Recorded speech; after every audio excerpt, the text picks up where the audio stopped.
राजस्थान के एक वीरान कस्बे में एक पुरानी हवेली खड़ी थी। उस हवेली का नाम था रतनगढ़ हवेली। सैकड़ों कमरे, ऊंची दीवारें, टूटी खिड़कियां और जाले से ढका विशाल आंगन। लोग कहते थे कि वह हवेली कभी किसी रजवाड़े का गर्व थी, लेकिन आज वहां से सिर्फ चिल्लाहटें और परछाइयां निकलती हैं। कोई भी वहां सूरज ढलने के बाद जाने की हिम्मत नहीं करता। दिल्ली का रहने वाला विवेक एक पत्रकार था। वह अनसुनी कहानियों और रहस्यमयी जगहों की खोज करता था। जब उसे रतनगढ़ हवेली के बारे में पता चला, तो उसने सोचा कि वहां जाकर सच का पता लगाएगा। गांव वालों ने उसे चेताया, बाबूजी, उस हवेली में जो भी गया जिंदा नहीं लौटा। वहां रात को रोशनी जलती है, पर कोई नहीं जानता उसे कौन जलाता है। लेकिन विवेक ने उनकी बात पर ध्यान नहीं दिया। शाम ढलते ही विवेक हवेली के मुख्य द्वार पर पहुंचा। लोहे का दरवाजा जंग खाकर आधा टूटा हुआ था। जैसे ही उसने उसे धक्का दिया, भीतर से कर्र कर्र की आवाज आई, मानो कोई कराह रहा हो। अंदर घुप अंधेरा था। हाथ में टॉर्च लेकर वह आगे बढ़ा। जैसे ही रोशनी दीवारों पर पड़ी, तो उसने देखा कि हर जगह पुराने चित्र टंगे थे, राजपूत स्त्रियों और पुरुषों के। लेकिन अजीब बात यह थी कि उन चित्रों की आंखें उसका पीछा करती सी लग रही थी। हवेली के एक कोने में उसे एक बड़ा कमरा मिला। दरवाजे पर ताला जड़ा था, पर आधा टूटा हुआ। विवेक ने दरवाजा धकेला, भीतर से सड़ी गंध आई। कमरे के बीचों बीच एक टूटा हुआ पालना पड़ा था।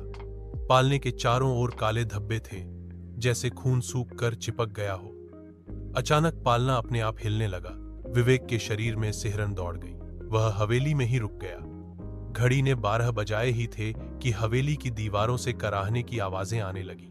कभी लगा जैसे कोई औरत गा रही हो, कभी लगा जैसे कोई बच्चा रो रहा हो। फिर एकाएक सारे दरवाजे अपने आप धड़ाम धड़ाम बंद हो गए। विवेक ने टॉर्च जलाकर बाहर जाने की कोशिश की, पर अचानक उसकी टॉर्च बंद हो गई। अंधेरे में उसने देखा कि गलियारे के अंत में एक सफेद साड़ी पहने औरत खड़ी है। उसका चेहरा घूंघट में छिपा हुआ था। धीरे धीरे वह औरत उसकी ओर बढ़ने लगी।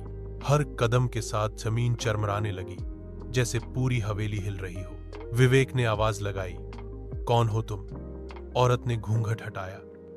उसका चेहरा जला हुआ था, आंखें खून से भरी हुई। वह चीखी, ये हवेली मेरी है। अगली सुबह विवेक किसी तरह बाहर निकला और गांव की बुजुर्ग महिला रत्नाबाई से मिला। रत्नाबाई ने बताया, यह हवेली राणा प्रताप सिंह की थी। उनकी पत्नी सुगंधा बहुत सुंदर थी, लेकिन पड़ोसी राज्य के सेनापति ने उसे पाने की कोशिश की। जब सुगंधा ने मना किया, तो उसने पूरी हवेली में आग लगा दी। राणा मारे गए, सुगंधा जिंदा जल गई और उनका बच्चा पालने में तड़प तड़प कर मर गया। तब से उनकी आत्माएं यहां भटक रही हैं। विवेक ने तय किया कि वह आखिरी बार हवेली की रात देखेगा और सब रिकॉर्ड करेगा। उसने कैमरे लगाए। रात के 12 बजते ही कैमरे में साफ दिखा, एक औरत पालने के पास बैठी है और झूला झुला रही है। बच्चे के रोने की आवाज गूंज रही है और फिर अचानक पूरा कमरा खून से भर जाता है। विवेक ने भागने की कोशिश की, पर दरवाजा बंद हो चुका था। उसने महसूस किया कि किसी ने उसकी गर्दन पकड़ ली है।